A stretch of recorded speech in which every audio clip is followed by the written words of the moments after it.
Louvado seja nosso Senhor Jesus Cristo, para sempre seja louvado. Por intercessão de São João Batista, cuja festa do nascimento a Igreja hoje celebra, Deus conceda a todos vocês bênçãos de saúde e alegria. É o mês de junho, geralmente no nosso país, é o mês das festas juninas, momento de muita alegria para o nosso povo. Nestes últimos 2 anos, por causa da pandemia, estas festas não puderam ser celebradas. Mesmo assim, a alegria do cristão, a verdadeira alegria de quem confia em Deus, é aquela que surge da alma, de dentro, por sabermos-nos morada de Deus, e Deus é a razão da nossa alegria. A alegria do Senhor é a nossa força, diz a santa palavra de Deus. Então, de novo, que por intercessão de São João Batista, Deus conceda a cada uma de vocês bênçãos de paz e alegria. Mais uma vez, amém. Hoje, então, dia 24 de junho de 2021, solenidade da Natividade de São João Batista, no nosso canal interativo, no YouTube, o canal da Paróquia, a TV Terê. Hoje é dia de Lectio Divina, leitura orante da Bíblia. Nós vamos utilizar o texto de Daniel, capítulo 3, versículos de 34 a 40, para iniciarmos então a nossa experiência de Lectio Divina. Vamos pedir as luzes do Espírito Santo. O Espírito Santo que inspirou os autores bíblicos seja também a nossa inspiração. Rezemos, portanto. Em nome do Pai, do Filho e do Espírito Santo. Amém. Vinde, Espírito Santo, e enchei os corações dos vossos fiéis, acendei neles o fogo do vosso amor. Enviai, Senhor, o vosso Espírito, e tudo será criado, e renovareis a face da terra. Oremos. Ó Deus, que instruístes os corações dos vossos fiéis com a luz do Espírito Santo, fazei que apreciemos retamente todas as coisas segundo este mesmo Espírito, e assim gozemos sempre de suas santas consolações. É o que pedimos por Cristo, nosso Senhor. Amém. O primeiro momento da leitura orante da Bíblia é sempre a leitura. Nós vamos então nos defrontar com o texto bíblico a fim de percebermos o que Deus quer nos dizer. Não nos deixeis eternamente, vos pedimos. Por vosso nome não rompais vossa aliança. Senhor Deus, não nos tireis vosso favor. Por Abraão, o vosso amigo, por Isaque, o vosso servo, e por Jacó, o vosso santo. Pois a eles prometestes descendência, numerosa como os astros que há nos céus, incontável como a areia que há nas praias. Eis, Senhor, mais reduzidos nós estamos do que todas as nações que nos rodeiam. Por nossos crimes nos humilham em toda a terra. Já não temos mais nem chefe nem profeta, não há mais nem oblações nem holocaustos. Não há lugar de oferecer-vos as primícias que nos façam alcançar misericórdia. Mas aceitai o nosso espírito abatido e recebei o nosso ânimo contrito como holocaustos de cordeiros e de touros. Assim hoje nossa oferta vos agrade, pois não serão de modo algum envergonhados os que põem a esperança em vós, Senhor. Palavra do Senhor. Graças a Deus. Eu usei para essa primeira leitura a versão que está na Liturgia das Horas. Este livro aqui é o livro do Ofício Divino. De modo especial as famílias religiosas, os membros das ordens, das congregações religiosas, irmãos, irmãs, freiras, padres também, utilizamos este livro para rezar a oração oficial da Igreja. Muitos leigos também, de um modo geral, rezam a oração das horas, a liturgia das horas, e enfim, a versão deste trecho, né, de Daniel 3, de 34 a 40, que está aqui. Ela é muito bonita, como vocês acabaram de constatar, como vocês acabaram de ouvir. Para uma segunda leitura, eu vou utilizar a versão que está na Bíblia Pastoral. Vamos ouvir então mais uma vez. Não nos entregues para sempre, não rejeites a tua aliança por causa do teu nome. Não retires de nós a tua misericórdia por amor a Abraão, teu amigo, por amor a Isaque, o teu servo, e a Israel, o teu santo. A eles tu falaste, prometendo que a descendência deles seria tão numerosa como as estrelas do céu e como a areia que existe à beira-mar. No entanto, Senhor, nós estamos diminuídos no meio de todas as nações. Estamos hoje humilhados na terra inteira por causa dos nossos pecados. Neste nosso tempo não há chefe, profeta ou dirigente, nem holocausto, sacrifício, oferenda ou incenso. Não existe lugar onde te oferecer os primeiros frutos e alcançar misericórdia. Mas com a alma despedaçada e espírito humilhado, sejamos aceitos como se viéssemos com holocaustos de carneiros, touros e milhares de gordos carneiros. Seja esse o sacrifício que te oferecemos, e diante de ti que ele seja completo, pois jamais haverá decepção para os que confiam em ti. Muito bem. Depois da leitura, como complemento à leitura ou como complemento ao texto, nós analisamos um pouco o contexto. E é o que nós vamos fazer agora. Pois muito bem, o livro de Daniel, na Bíblia dos cristãos, ele está colocado entre os livros proféticos. Por que eu disse no livro dos cristãos? Porque na Bíblia dos Hebreus, na Bíblia judaica, o livro de Daniel não está colocado entre os profetas. E aí vocês vão me perguntar, mas Frei, por que isso? O livro de Daniel é um livro que originariamente foi escrito em 3 línguas. Vejam só, ele foi escrito em hebraico, em aramaico e em grego. Hebraico, aramaico e grego. Os livros escritos em hebraico geralmente são aceitos tanto pelos judeus como pelos cristãos. Os textos em aramaico, o aramaico é quase como se fosse um dialeto do hebraico. O aramaico é a língua de Jesus, muito embora Jesus conhecesse o hebreu, não é? Que é a língua mais culta de sua terra, ele, Nossa Senhora, os apóstolos, a grande maioria do povo falava em aramaico, que é isso, é como se fosse um dialeto do hebraico. Por exemplo, quem vai para o Rio Grande do Sul e ouve um daqueles gaúchos, né, falarem, mas não entende nada. Né, aqueles gaúchos lá dos pampas mesmo, né, que cuidam do gado lá naquelas pradarias, enfim, eles falam de um jeito que a gente quase não entende. É como se fosse um dialeto mesmo da língua portuguesa.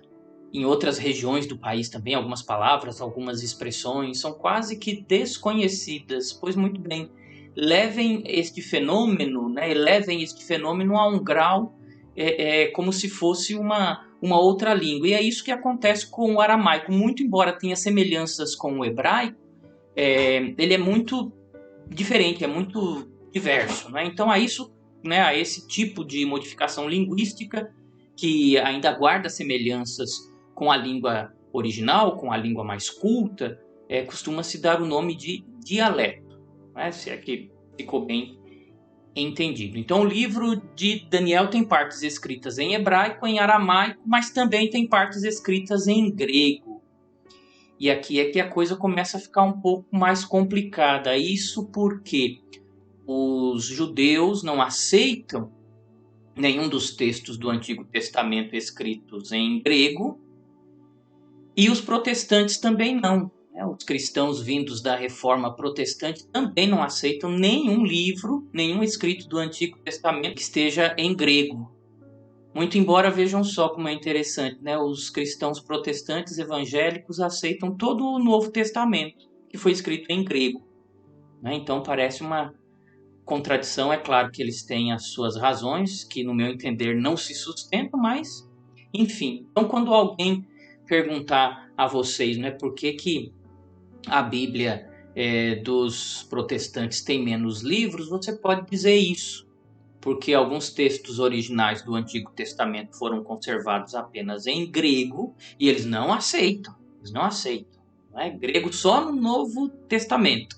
No Antigo Testamento, não. E aí a gente costuma dizer, né, que Deus fez um cursinho de grego é, nessa passagem, né, entre o Antigo para o Novo Testamento, né? E aí o Espírito Santo, né, fez esse cursinho de grego e aprendeu a inspirar os autores bíblicos em grego. É claro que essa é uma piadinha até de mau gosto, né, que pode ofender alguns dos nossos irmãos protestantes, evangélicos, mas enfim, não é? O fato é que a Igreja Católica aceita todos os livros e todos os trechos de livros do Antigo Testamento que foram escritos também em grego. É bem o caso desse trecho que nós escolhemos para a Lectio Divina de hoje, né? Daniel capítulo 3, de 34 a 40. Se você abrir uma Bíblia protestante, você não vai encontrar esse texto na Bíblia deles. Então, com relação à língua, é um pouco isso.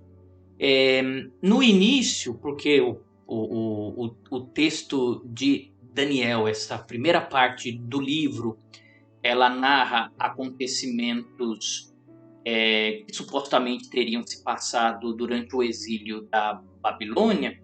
Por causa disso, um primeiro estudo desse livro colocou a origem desse escrito no século 6 a.C., ou seja, o tempo no qual o povo estava exilado na Babilônia. Uma vez que o livro trata de ele narra, né, acontecimentos que supostamente ocorreram durante o tempo do rei Nabucodonosor. Então, o livro só pode ter sido escrito durante o exílio da Babilônia. No entanto, uma crítica, um estudo literário mais moderno deu a entender que algumas questões tratadas no livro do profeta Daniel estão muito mais ligadas àquele momento em que a Terra Santa, a terra dos judeus, estava dominada pelos gregos. Logo depois que Alexandre Magno morre, toda aquela região que ele conquistou, o Império de Alexandre Magno, ali no final do século III a.C., não é? Podemos dizer assim, foi um dos maiores impérios do mundo antigo. Alexandre Magno saiu lá da Macedônia, conquistou praticamente toda a Ásia Menor, certas regiões da África do Norte, não é? Ali a região do Egito. Alexandre foi até a Índia, então conquistou aquela região toda. E dentre essas conquistas estava também a terra dos judeus, a Judéia, a Samaria. Então tudo isso começou a fazer parte do Império de Alexandre. No entanto, depois que ele morreu, os seus generais começaram a brigar por causa do império. Alexandre não deixou herdeiros, não deixou filhos, e aí os seus generais começaram a repartir o império entre si. Esta partilha nem sempre se deu de maneira pacífica, com consenso, não é? Muitas vezes se deu de maneira bastante tumultuada, não é? Com guerra, com beligerância. E os judeus mais nacionalistas, que queriam se libertar do domínio deste império estrangeiro, chamado Império Macedônico, porque Alexandre era da Macedônia. Então esses grupos viram nessas brigas entre os generais de Alexandre uma oportunidade para se libertarem do domínio do Império Macedônico. Além disso, um dos generais macedônicos que se tornou rei daquela região da Judéia e da Samaria, um general chamado Antíoco Epífanes IV, ele editou, fez vários decretos por meio dos quais proibia aos povos por ele dominados que continuassem com costumes nacionais, principalmente costumes religiosos nacionais.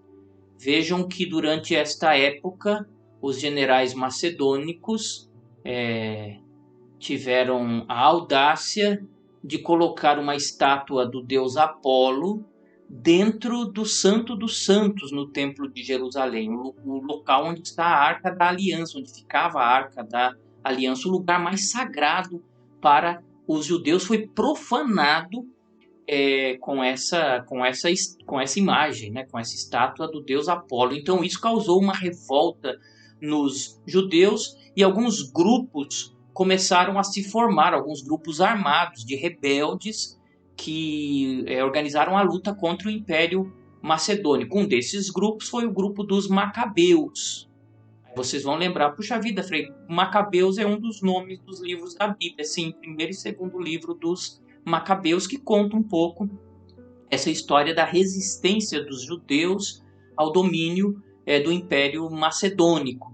E foi nesta época, então, que segundo essa crítica literária, foi nessa época da revolta dos Macabeus, ou revolta macabaica, isso no século II a.C., foi nessa época, então, de novo, segundo esta crítica literária, que o livro de Daniel foi escrito.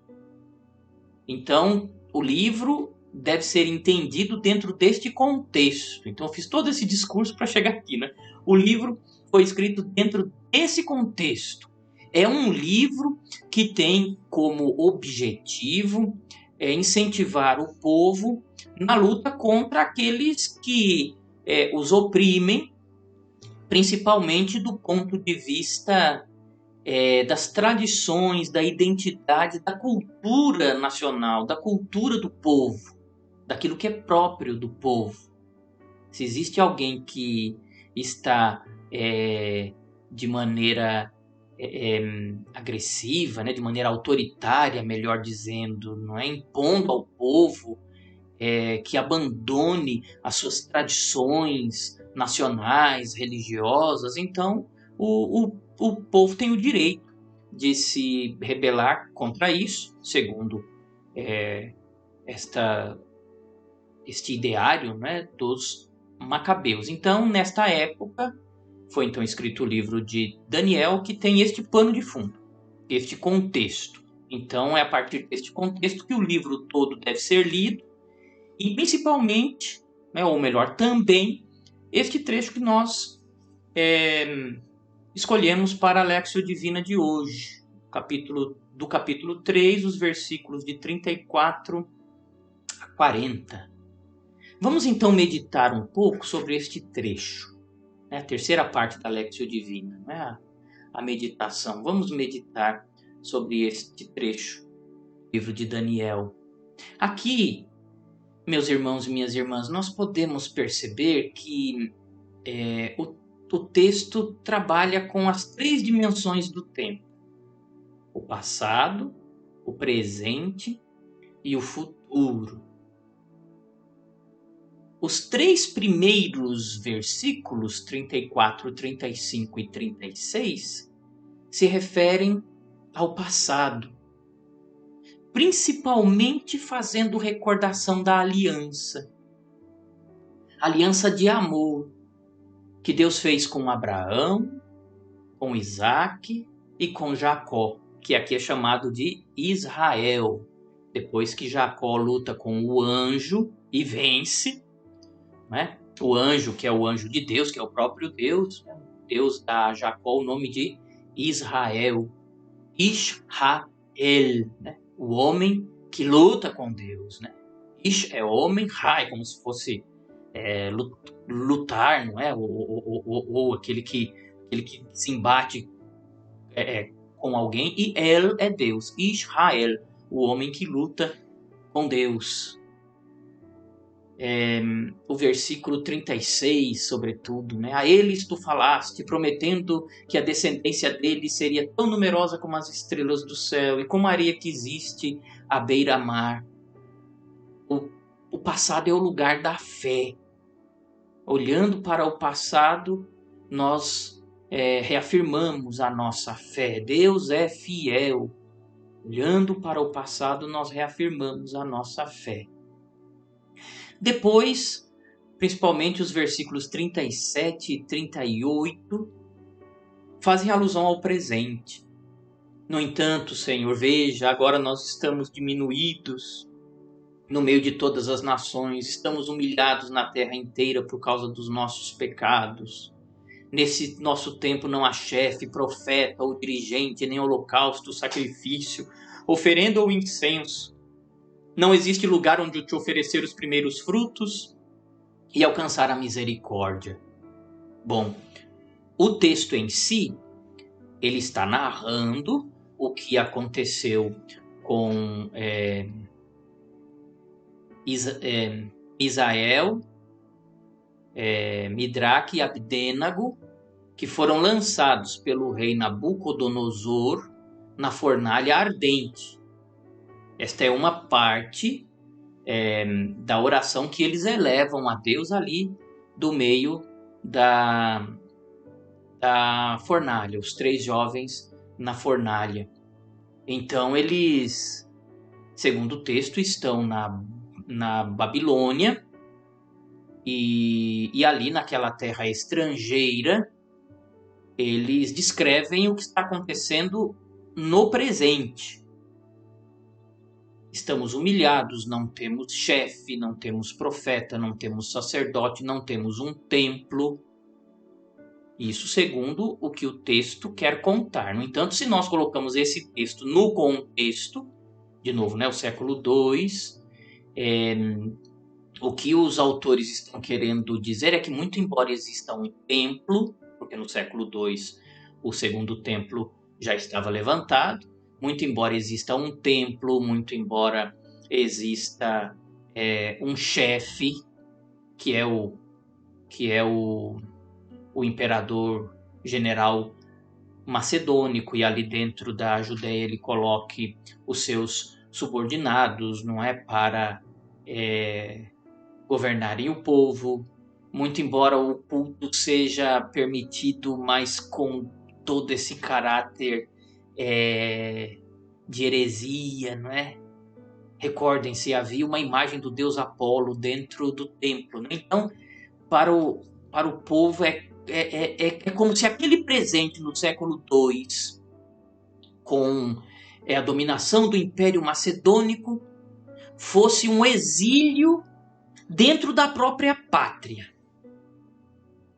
Nós não fomos tomados como cativos por um imperador que nos levou para fora, que nos levou para a Babilônia, mas temos um líder que nos torna exilados dentro da nossa própria terra, dentro da nossa própria pátria.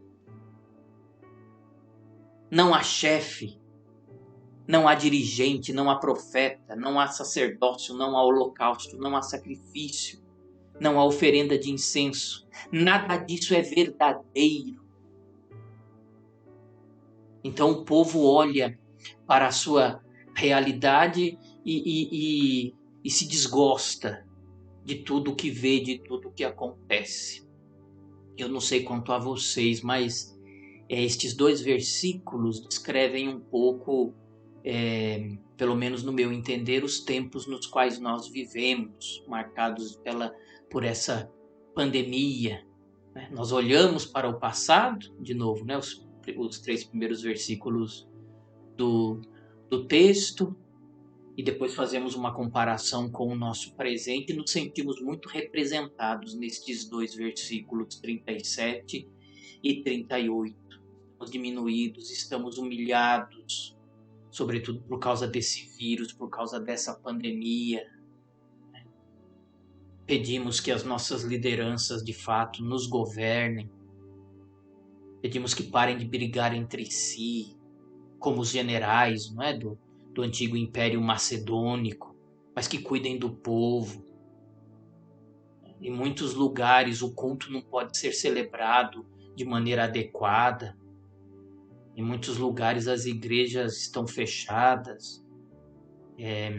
Enfim, é uma situação bastante complicada. Né? A pandemia nos coloca como exilados dentro de nossas próprias casas, dentro de nossas próprias terras. E essa é a situação, né, que o texto também coloca para nós. No entanto, há esperança. Os versículos 39 e 40 começam a apontar para o futuro. E é um futuro que deve aprender com o presente. É preciso que nos coloquemos numa atitude profundamente penitencial. É o futuro que aprende com o presente. Diz o versículo 39, com alma despedaçada e espírito humilhado, sejamos aceitos como se viéssemos com holocaustos de carneiros, touros e milhares de gordos carneiros. Como se pedíssemos a Deus, dê-nos, Senhor, a graça de aprender com tudo que está acontecendo conosco. Que as lições da história não sejam desprezadas. Estamos aqui, sim, humilhados pela situação que nos aflige, mas também humilhados diante de vós.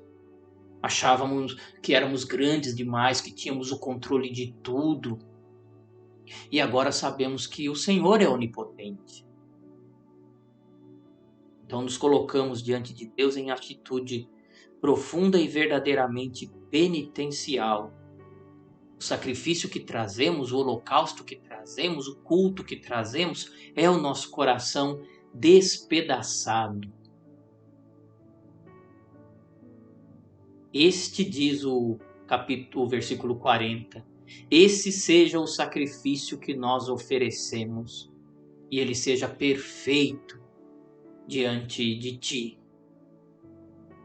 E aí já olhando para o futuro, as últimas palavras, né, deste trecho, pois jamais haverá decepção para os que confiam em ti.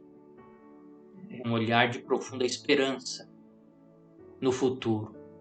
Em Deus nós não seremos decepcionados. Jamais haverá, até o verbo está no futuro, né?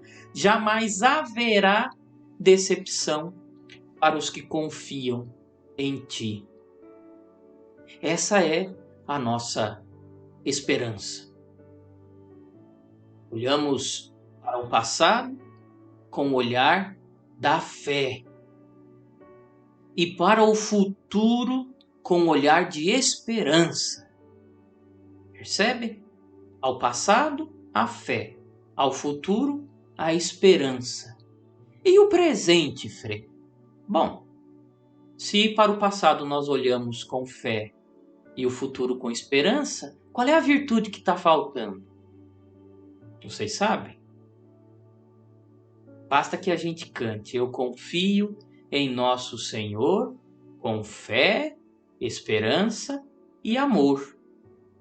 Se para o passado nós olhamos com fé, constatando a fidelidade de Deus, e para o futuro nós olhamos com esperança, tendo a certeza que a fé nos dá de que Deus não nos abandonará, então o presente é o tempo do amor. O presente é o tempo do amor e nós estamos nos esquecendo disso. Estamos substituindo o amor pelo medo, estamos substituindo o amor pela ansiedade, estamos substituindo o amor pelo ódio, pela irresponsabilidade, estamos substituindo o amor pela ignorância, pelo obscurantismo. Não, estes deuses estrangeiros, estas abominações, né, como a estátua de Apolo, que foi colocada ali no Santo dos Santos, estas abominações não podem ser colocadas no Santo dos Santos do nosso coração, da nossa alma. Porque nosso Deus tem um nome, e o nome do nosso Deus é amor. Não é o Frei Tato quem diz isso, é a Bíblia. Deus é amor. Então é preciso, não é fazer como os macabeus, não é expulsar, fazer como Jesus, quando entrou no templo, não é com aquela justa indignação, né, expulsando do templo todos esses falsos deuses e colocando, né, no templo, colocando no Santo dos Santos, dando àquele lugar santo a exclusividade de ser ocupado pelo verdadeiro Deus. Então, essas são as luzes, né, que este texto lança sobre a nossa vida, principalmente nestes dias nos quais nós precisamos de muita luz, de muita orientação. E a palavra de Deus nos ajuda, como sempre, não é? Tua palavra, Senhor, é lâmpada para os meus pés e luz para os meus caminhos, diz também a Bíblia. Nós encontramos aqui neste trecho do livro do profeta Daniel, luzes que iluminam o nosso passado, luzes que iluminam o nosso presente, luzes que iluminam o nosso futuro. Ao passado, a fé; ao futuro, a esperança; ao presente, todo o nosso amor. Que Deus nos dê essa graça, assim seja. Vamos terminar a nossa leitura orante da Bíblia de hoje, rezando o Salmo 73. Vamos rezar este salmo como se ele fosse um salmo contra o coronavírus. O inimigo aqui é o coronavírus, né? Um salmo por meio do qual nós invocamos a Deus, pedindo a Ele que nos conceda o fim desta pandemia, e com ela, e com este fim, né, com a vitória sobre esta pandemia, a vitória também sobre todas as realidades que nos afastam do amor, que nos afastam de Deus. Realidades estas que, porventura, ocupem espaço dentro de nós e também fora de nós. Que a graça de Deus, que é amor, nos conceda a vitória sobre todas essas realidades. Salmo 73. Ó Senhor, por que razão nos rejeitastes para sempre e vos irais contra as ovelhas do rebanho que guiais? Recordai-vos deste povo que outrora adquiristes, desta tribo que remistes para ser a vossa herança, e do monte de Sião que escolhestes por morada. Dirigi-vos até lá para ver quanta ruína. No santuário o inimigo destruiu todas as coisas, e rugindo como feras no local das grandes festas, lá puseram suas bandeiras, vossos ímpios inimigos. Pareciam lenhadores derrubando uma floresta, ao quebrarem suas portas com martelos e com malhos. Ó Senhor, puseram fogo mesmo em vosso santuário, rebaixaram, profanaram o lugar onde habitais, e entre si eles diziam: destruamos de uma vez, e os templos desta terra incendiaram totalmente. Já não vemos mais prodígios, já não temos mais profetas, ninguém sabe entre nós até quando isto será. Até quando, Senhor Deus, vai blasfemar o inimigo? Porventura ultrajará eternamente o vosso nome? Por que motivo retirais a vossa mão que nos ajuda? Por que retendes escondido o vosso braço poderoso? No entanto, fostes vós o nosso Rei desde o princípio, e só vós realizais a salvação por toda a terra. Glória ao Pai, ao Filho e ao Espírito Santo, como era no princípio, agora e sempre. Amém. Muito obrigado, então, a você que me acompanhou neste mergulho na Santa Palavra de Deus, em mais esta edição da leitura orante da Bíblia, no nosso canal aqui no YouTube, a TV Terê. Espero e rezo de fato para que todas estas reflexões possam iluminar profundamente a tua alma, a fim de renovar, a tua força, o teu ânimo, o teu vigor, para continuarmos seguindo até o fim, até a vitória definitiva sobre esta pandemia. Os meus mais sinceros votos e as minhas orações para cada uma de vocês, que elas sejam acompanhadas com a bênção de Deus. O Senhor esteja convosco, Ele está no meio de nós. Abençoe-vos, Deus Todo-Poderoso, Pai e Filho e Espírito Santo. Amém. Um grande abraço e até a próxima Lectio Divina, se Deus quiser. Se cuidem e fiquem com Deus. Louvado seja nosso Senhor Jesus Cristo, para sempre louvado. Até mais.